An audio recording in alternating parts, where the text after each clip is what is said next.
देव एवं विद्या प्रदायिनी मां सरस्वती एवं मोर धर्मगुरु शिक्षागुरु दीक्षागुरु और प्रथम गुरु पादपद्म शतकोटी प्रणाम करी एवं आज गुरु दिवस रे समस्त विश्वगुरु दीक्षागुरु एवं सामने बसी मोर सहकर्मी एवं सामने बसी मोर दिव्य स्वरूप भगवान स्वरूप शिशु समस्त को आज गुरु दिवस अभिनंदन और शुभेच्छा। गुरुमा मैंने समस्त शिशु अल्प बहुत किसी कहले मुझे दोहर चाहिए किसी नुआ कह चेषा करी समस्ते कहले सर्वपल्ली राधाकृष्ण जन्म उत्सव को गुरु दिवस से पालन कर गुरुंर वार्ता आसला गुरुंर अर्थ कौन गुरुंर स्वभाव कौन गुरुंर आचार कौन गुरुंर संहिता कौन ये सब आप जाना गुरु आग्रह जेकोसी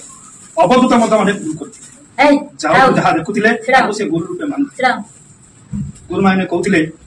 अर्जुन विषय अर्जुन नुहति भल शिष्य अनेक शिष्य अच्छा जहाँ पुराण रे वेद रे पोथी रे उपन्यास रे लिपिबद्ध हुई अच्छी जदि आम गुरु संदीपन कथा देखा से श्रीकृष्ण को कौन करते शिक्षा दान देते जिते शिक्षार अवसान घटला जिते श्रीकृष्ण शिक्षा समाप्त करी घर बाहुर लगे से गुरुंर प्रथा था जे गुरु दक्षिणा दवा शिष्य गुरु दक्षिणा दे से विदाय नौते से श्रीकृष्ण पचारे हे गुरुदेव हे ब्रह्मश्री हे पुरुषोत्तम हे ब्रह्म ऋषि तमें मो ठार कौन गुरु कौन दक्षिणा चाहूच से समय गुरु संदीपनी कहले से जापारे दिव्य चक्रे सी होती अंतर्जामी श्री वैकुंठ धाम पुराधीश प्रभु श्रीकृष्ण कहते हे प्रभु तुमको शिष्य रूप पाई निश्चित भाव में गर्व अनुभव करुच्ची जे मोर भाग्य तुमको शिष्य रूप पाई जदि तुम गुरु दक्षिणा दबा चाहूच हे विश्व स्रष्टा मते मोर छोट छोट पुण्य शिशु मोर चली जाइछंती स्वर्गधाम होइछंती मते से शिशु को पुनर्बार जदि जानी पारिबो तो सेटा होछि मोर गुरु दक्षिणा जाओ कालक्रमे तांको श्रीकृष्ण तांको सप्त पुत्र थिले तांको आनी देइथिले आउ जे उदाहरण दउछि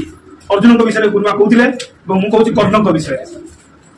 कर्ण जेहेतु क्षत्रिय थे जन्म क्षत्रिय था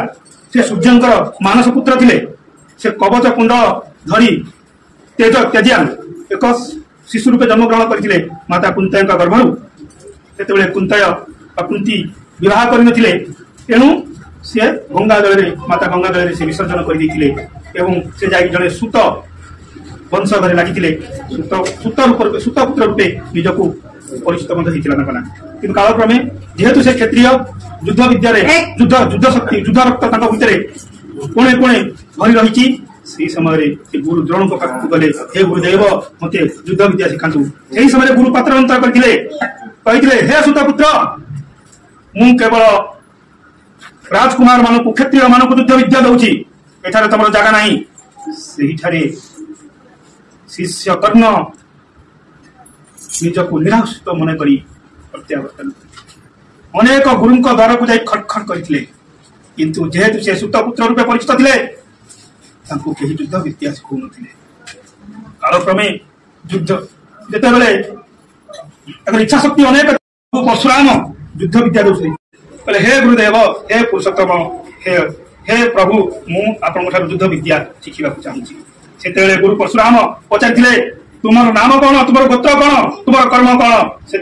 कर्ण कहते हे गुरुदेव मु जड़े ब्राह्मण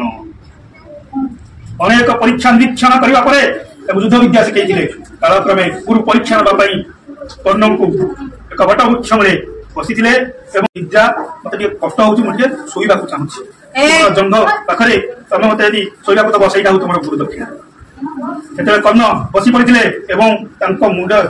गुरुंर मुंड एक जंगरे शुई पड़ते गुरु माया कले गुरु परीक्षा देले गुरु निरीक्षा कले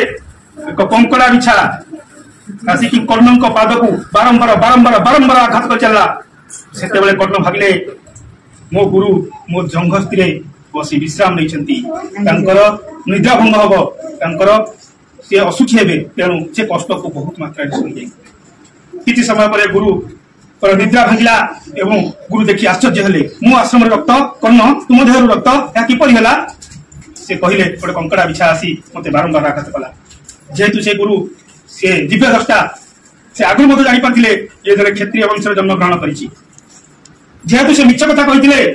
कि कर्ण युद्ध विद्या शिखापी समय गुरु अभिशाप देले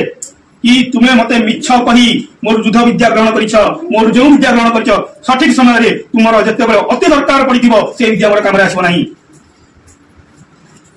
किंतु जिते कर्णकर गोड़ तले पड़गले कर्ण जो गोड़ तले पड़गले गुरु पाखे गुरु आशीर्वाद पुणी एक पद आशीर्वाद दूसरी श्री प्रभु शिवंकर एक विजय धनुष नहीं जेत विजय धनुष तुम हाथ में थी समग्र विश्वर कौन योद्धा तुमको परास्त करें ना ये मत आशीर्वाद देते गुरुकर अभिशाप मत पाई गुरुकर आशीर्वाद मत पाई कालक्रमे जिते महासमर भारत महासमर जिते से विजय धनुष रखी कापुरुष भाया अर्जुन तीरछेदन करते श्रीकृष्ण प्ररोचन आम शिखा मिले जिते गुरु आशीर्वाद मत पारती अभिशाप मत पारती गुरुंर दुईटा मत फलवर्ती होता है जिते पर्यटन विजय धनुष हाथ में कर्ण घात एमती कौन योद्धा ना विश्व जे कि परास्त करेंगे अर्जुन भी नुहे गुरु द्रोण भी नुहे एमती विश्व कौन भगवान आसते से समय कर्ण को केवे हरई पारि ना से क्षेत्र में देखा मिलता जो विद्या परशुराम देखा जो विद्या से विद्या अधारू मन पड़ा ना गुरुंकर अभिशाप फलवर्ती है से कर्ण देह त्याग करने को पड़ा ये कहबी भाषण में त्रुटि थी पारे मुझे सर्वज्ञाता नुहे तापर भी तुमको आशीर्वाद करी भविष्य में तुम जड़े उन्नत एवं सर्वोच्च स्थान को अधिकार कर यही आशीर्वाद में भाषण को समाप्त करुच्ची। जय गुरुदेव।